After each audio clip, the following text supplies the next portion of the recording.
Welcome to SENS TALK. My name is Brandon, and I am your host. Now, you can see from the title and thumbnail, today's video is going to be a little different, and let me explain to you why. 8 years ago in 2013, I started this channel for fun.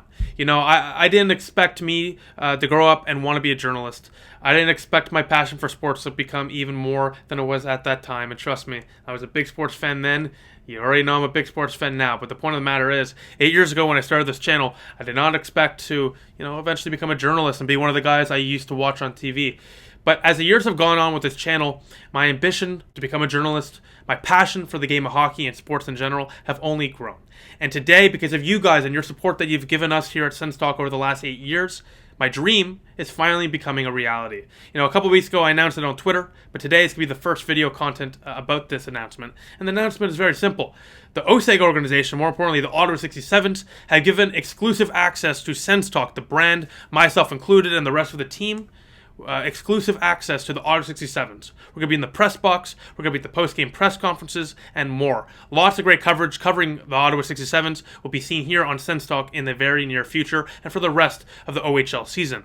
It's a true honor, and I want to say thank you to Brandon Mackey and the rest of the 67s organization for this incredible opportunity.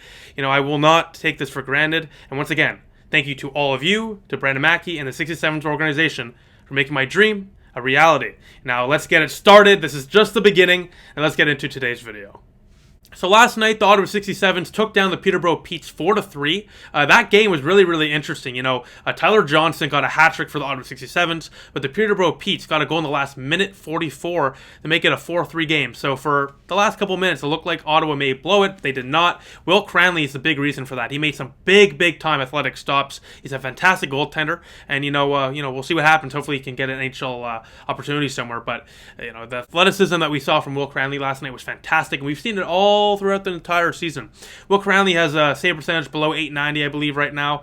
But if you watch him play live, it looks like he has a .920 save percentage, and it looks like he's a 3-time Vezina Trophy winner. The kid's an absolute stud. He's a big reason why the Ottawa 67s won last night. Now, last night, Peterborough had a big bolster to their lineup as Mason McTavish returned to the lineup. The Anaheim Duck prospect. Had a very good game up until the end. Had a big boarding there on Tyler Johnston, the one who got a hat trick, and he's actually potentially going to be suspended in the near future. It's expected that he will play tonight for Peterborough, but there may be a suspension in the near future. We'll see what happens with the OHL.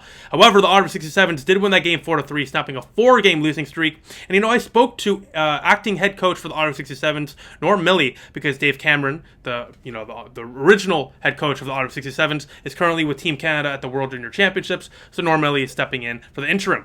Now, I spoke to Norm Milley last night, and I wanted to get his opinion on Brady Stonehouse and the fact that, and we'll talk about Brady Stonehouse in a bit, but Brady Stonehouse last night drew 2 penalties. So I wanted to see what he had to say about that, and more importantly, Brady Stonehouse's impact on the 67s this season. And as well, I wanted to see how his young team prepared to play against a top prospect like Mason McTavish. Here's what he had to say. Tonight, Mason McTavish had his first game with Peterborough in a very, very long time. What goes into the game plan for a young team like Ottawa against a player like Mason McTavish? We're definitely aware of him, but for us, we don't change our game for no line, no players really. We focus our game on the way we want to play, and of course we're going to recognize when he's out there on the power play. But other than that, 5-on-5, you try to match lines a little bit here and there. But again, we're focusing on our game, the way we want to play, the style we want to play, and then in doing that, I think in the long term, like I said, the process, we'll be rewarded in the long term if we focus on more of our style of the game, the way we want to play versus focusing so much attention on 1 or 2 players on the opposing team. Speaking of your style, Brady Stonehouse today drew 2 penalties. How big is he for the team and, obviously for the locker room too? Same thing with Stonehouse. Stonehouse is a player that needs to do that, needs to bring that energy. When he brings that energy, it filters throughout the team. And it's the same thing as TJ. They're very similar style players. And same with Stonehouse, he can't focus his attention on goals and assists. And when he plays hard like he does, he gets rewarded. He draws power plays for us. He's on the power play as well, and it was a big goal for him to score in the power play. So it was nice to see for him to get rewarded. But again, focusing our game on what we do, what he does best, not worrying about points or assists, and just playing the game. And then at the end of the day, you do get rewarded. The game is fair. Perfect. Thank you, Coach. I also got to speak to Ottawa 67's winger, Brady Stonehouse. Brady Stonehouse this season, in 26 games with the Ottawa 67s, has 13 points. 6 of those points are goals. And, for Brady Stonehouse, firstly, well-spoken guy, very lovable guy, but more importantly, as SENS fans, as a SENS channel, whenever he scores, he does the Frank the Tank Selly. His name is Brady. His last name has Stone in it. It seems like a match made in heaven. He should and has to be an Ottawa Senator in the near future. I'm praying he will be, because this kid is an absolute stud. And I really think he has a great future in the National Hockey League. He's always getting into it, and more importantly, he drew 2 penalties last night. So I spoke to him about that, the Selly, and more. Enjoy. Right, so Brady, you've had a great year this year. There's been a lot of SENS fans, NHL fans in general on Twitter, really mentioning your name. Tell the fans about a little bit about yourself and how you play the game. Yeah, I like to compare myself to Brad Marchand. Okay. Skilled guy. I like to play a physical game, fast, and then I draw a lot of penalties, so that's a bonus. And then stay disciplined when it's coming after me. So a couple of drawn penalties tonight. What went into those? I saw on the second one you were smiling a bit. You like to chirp out there a bit, or? Just I was putting my stick up, he was putting his out, he got his, so it just happens. Now we saw that goal, beautiful goal. Both games I've been to this year, you scored. So big fan of yours. You do that Frank the Tank Selly after that. What inspired you on those? I just I don't know, I'm watching Brady Tkachuk, I guess he does it.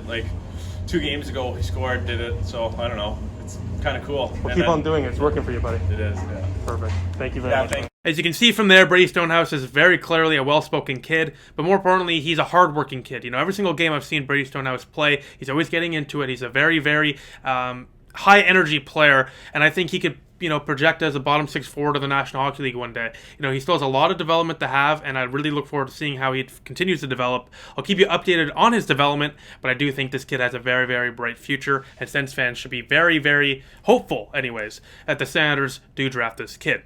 Now, Alex Johnston, the hometown kid, played his first game as an Ottawa 67 last night, drawing an assist. I spoke to him about how that felt to wear the iconic Ottawa 67's jersey, more importantly, playing in a rink that he's been to many, many times as an Ottawa native. Here's what he had to say.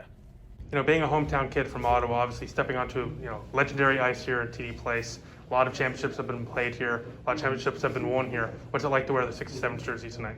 It's really, really, really cool. You got friends and family in the stands, and some of them might not know much about the OHL, but they know what the 67s is. So it's just like a whole nother level playing at home. There's people you grew up with. They haven't really maybe heard from you in a while, but you just start hearing from people from school, from high school, from elementary school that are just congratulating you because they know what the 67s are and they know what that means. So it's been really good. Do you have any friends or family, whatever, in the stands tonight? Yeah, I had my family and a few friends. So perfect. Thank you very much. Thank you. Just one last one. Thank you all for watching. Now, stay tuned in the near future. Lots of more content covering your Ottawa 67s throughout the entire season will be here on youtube.com/SENS TALK and on Twitter @SensTalk_. So stay tuned for a lot more exclusive coverage surrounding your favorite team in the OHL. Besides that, thank you all for watching. Make sure to like the video, share this video, and of course, click the big red button down there and make it great, and subscribe to us. And most importantly, turn the notification bell on so you get notified whenever we upload a new video. Besides that, thank you all for watching. I appreciate the support, and I'll see you in the next one.